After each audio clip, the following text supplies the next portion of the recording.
జమ్మూ కాశ్మీర్లో ఉగ్రమూకల కోసం వేట కొనసాగుతుంది. సౌత్ కాశ్మీర్లోని పుల్వామా, అవంతిపురాలో మరో ఎన్కౌంటర్ జరుగుతోంది. ఈ ఎన్కౌంటర్లో ఒక జైషే ఉగ్రవాది హతమయ్యాడు. మరో ఉగ్రవాది కోసం సెర్చ్ ఆపరేషన్ కొనసాగిస్తున్నారు. నదీర్ గ్రామంలో జవాన్లకు ఉగ్రవాదులకు మధ్య ఎదురు కాల్పులు కొనసాగుతున్నాయి.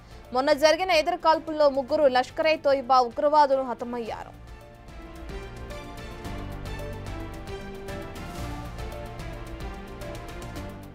రైట్, ఇక సౌత్ కాశ్మీర్లోని కొన్ని ప్రాంతాల్లో మరో ఎన్కౌంటర్ జరుగుతుంది. ఎన్కౌంటర్ కి సంబంధించిన పూర్తి డీటెయిల్స్ అందించడానికి మా ప్రతినిధి శివ అందుబాటులో ఉన్నారు.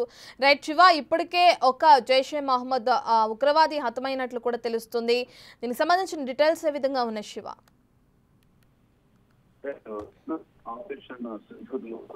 ఉగ్రవాదుల సంబంధించి మొత్తం జమ్మూ కాశ్మీర్ వ్యాప్తంగా కూడా అటవీ ప్రాంతాల్లో ఇటు కొండ ప్రాంతాల్లోనూ సెర్చ్ ఆపరేషన్ కొనసాగుతుంది. దానిలో భాగంగా నదీర్ గ్రామంలో లష్కర్ల కోసం వేట కొనసాగుతున్న నేపథ్యంలో ఇటు జైషే మహమ్మద్ సంబంధించిన ఒక ఉగ్రవాది హతమైనట్టుగా కూడా తెలుస్తుంది. ఇటీవల మొన్న 3 లష్కర్-ఏ-తోయిబా ఉగ్రవాదులు హతమయ్యారు. అయితే జమ్మూ కాశ్మీర్ లోని షోఫియా అడవుల్లో ఈ ఉగ్రవాదుల కోసం వేట కొనసాగిస్తున్న నేపథ్యంలో అక్కడ ఉగ్రవాదులు భారత భద్రతా బలగాలకు ఎదురైన నేపథ్యంలో వారిని పట్టుకునే క్రమంలో వారు కాల్పులు జరిపినప్పుడు ప్రతిగా భారత భద్రతా బలగాలు కూడా కాల్పులు జరిపాయి. కాల్పులో 3 ఉగ్రవాదులు హతమయ్యారు. వారి దగ్గర నుంచి భారీగా ఆయుధాలు స్వాధీనం చేసుకున్న పరిస్థితులు కనిపిస్తా ఉంది.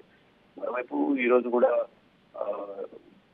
ఈ జమ్మూ కాశ్మీర్ లో మరో ఎన్కౌంటర్ చేసుకుంది. 48 గంటల్లో 2వ ఎన్కౌంటర్ గా కూడా దీన్ని చెప్పుకోవచ్చు.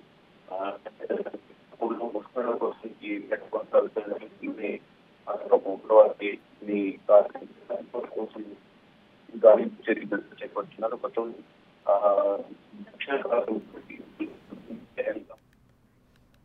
Right, thank you Shiva.